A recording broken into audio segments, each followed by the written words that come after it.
السلام علیکم دوستو، کیا حال چال ہے؟ ہم سب خیریت سے ہوں گے۔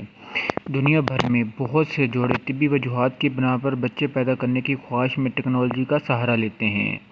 انڈیا میں بھی ایک جوڑے نے ٹیکنالوجی کا سہارا لیا تھا، لیکن جس کے نتیجے میں ان کے ہاں جڑواں بچوں کی پیدائش ہوئی۔ اس جوڑے نے ART نامی ٹیکنالوجی کا استعمال کیا تھا، جس کے نتیجے سے وہ خوش تھے، لیکن بعد میں ان کی زندگی میں ایک عجیب موڑ تب آیا جب شوہر کو معلوم ہوا کہ ART میں استعمال ہونے والا سپرم اس کا نہیں تھا، یعنی وہ اپنی اہلیہ کے ہاں پیدا ہونے والے جڑواں بچوں کا بائیولوجیکل باپ نہیں تھا۔ 2008 میں انڈین جوڑے نے ART کی مدد سے بچہ پیدا کرنے کے لیے نئی دہلی کے ایک نجی ہسپتال بھاٹیہ گلوبل ہسپتال اور اینڈو سرجیکل سے رابطہ کیا۔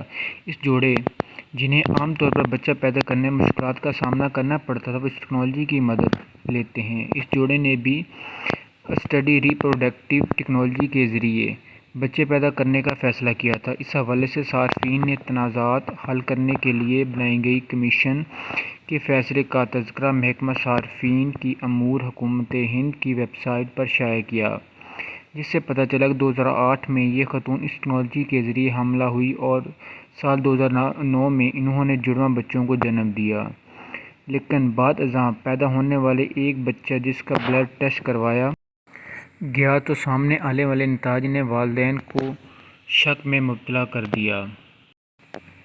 خون کے ٹیسٹ میں بچے کا بلڈ گروپ AB پازیٹیو تھا۔ والدین حیران رہ گئے کیونکہ والد کا بلڈ گروپ B پازیٹیو جبکہ والدہ کا O نیگیٹو تھا۔ اس کے بعد جوڑے نے بچوں کا پیٹرنٹی ٹیسٹ کروانے کا فیصلہ کیا، جس میں یہ بات سامنے آئی کہ جڑواں بچوں کا بائیولوجیکل باپ خاتون کا شوہر نہیں۔ جب جوڑے کو پیٹرنٹی ٹیسٹ کے ذریعے پتہ چلا کہ ان کے جڑواں بچوں کا بائیولوجیکل باپ کوئی اور سپرم کا تبادلہ ہوا تو انہوں نے کنزیومر ایفیئرز ایکٹ کے تحت شکایت درج کروائی۔ جوڑے نے ہسپتال پر لاپرواہی اور سروس میں کوتاہی کا الزام لگایا۔ ساتھ ہی انہوں نے دعویٰ کیا کہ ہسپتال کے اس رویے کی وجہ سے وہ جذباتی تناؤ کا شکار ہو گئے اور خاندان میں لڑائی جھگڑے بھی ہوا ہے۔ جوڑے کو یہ بھی ڈر تھا کہ اس تبدیلی کے باعث عین ممکن ہے کہ بچوں کو کوئی جینیاتی بیماری بھی لگ سکتی ہے۔ اس شکایت میں جوڑے نے لاپرواہی کے بدلے 2 کروڑ روپے کا معاوضے کا مطالبہ کیا تھا۔ اس معاملے میں نیشنل کنزیومر کمیشن کے صدر ڈاکٹر MS کانتی نے فیصلہ دیا کہ انہوں نے تشویش کا اظہار کرتے ہوئے کہا کہ ایسے کلینکس کی تعداد میں اضافہ ہو رہا ہے جہاں صورتحال تشویش ہے۔ یہ بھی کہا گیا کہ بعض ماہر امراض جن کے پاس اس شعبے کے حوالے سے مہارت نہیں ہے، وہ پیسے کی خواہش میں اس کلینک کھول لیتے ہیں، جس کی وجہ سے ملک میں ایسے کیسز کی تعداد بڑھ رہی ہے۔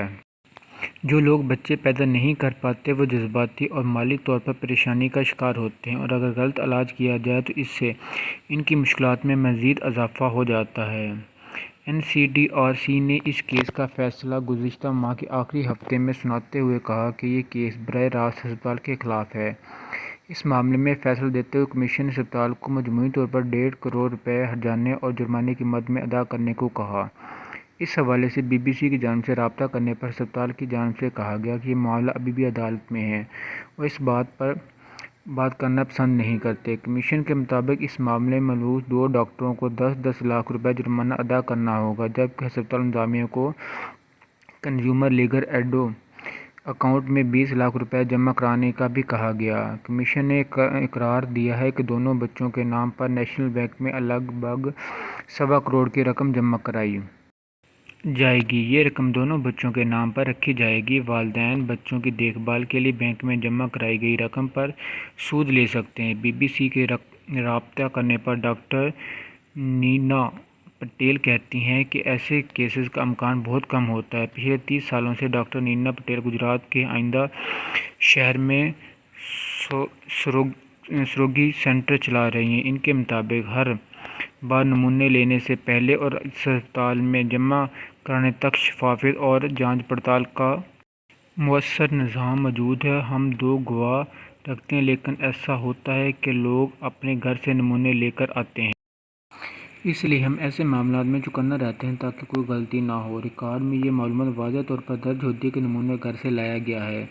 وہ کہتی ہیں کہ اب بہت جدید ٹیکنالوجی بھی آ چکی ہے، جس میں ایک الیکٹرانک وٹنس سسٹم ہے، جسے ڈاکٹر نینل پٹیل کہتی ہیں کہ بعض اوقات نمونہ دینے والوں کے نام ایک جیسے ہوتے ہیں، اس لیے اس بارے میں بھی بہت چوکنا رہنا پڑتا ہے تاکہ کوئی غلطی کا امکان نہ ہو۔ الیکٹرانک سسٹم کی مزید تفصیلات بتاتے ہوئے ڈاکٹر پریشا بین کہتی ہیں کہ نمونہ دینے کے لیے آنے والا شخص اس لیے آئی ڈی بنائی جاتی ہے جس میں کوڈ ہوتا ہے۔ یہی کوڈ نمونہ دینے والے کی خاتون کے لیے بھی لکھا جاتا ہے۔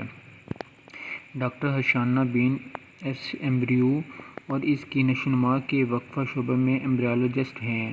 وہ بتاتی ہیں کہ ہم اس ٹیگ یا بار کوڈ کو سپرم کے نمونے اور بیضے پر لگاتے ہیں جس سے فرٹیلائز کیا جاتا ہے، اور اگر اس میں کوئی غلطی ہو جائے تو سسٹم الرٹ کے سگنل بجانا شروع کر دیتا ہے۔ ان جدید تکنیکوں نے غلطی کے تمام امکانات کو ختم کر دیا ہے۔ اس معاملے پر حیرت کا اظہار کرتے ہوئے دہلی کے کلاؤڈ ہسپتال کے ڈاکٹر گنجن سبھروال کہتی ہیں کہ ایسا ہونا بہت مشکل ہے کیونکہ یہ تمام اصولوں کو مدنظر رکھتے ہوئے شروع ہوتا ہے۔ اس میں جوڑے سے سب سے پہلے رضامندی کا ایک فارم پر دستخط کروائے جاتے ہیں اور اس فارم پر دونوں کی تصاویر بھی لگائی جاتی ہیں۔ وہ کہتی ہیں کہ نمونہ لینے سے پہلے سپرم دینے والے شخص کا پورا نام پوچھا جاتا ہے، نمونے لینے کا وقفہ، سپرم عطیہ کرنے والے کے دستخط وغیرہ ہر قسم کی معلومات درج کی جاتی ہیں۔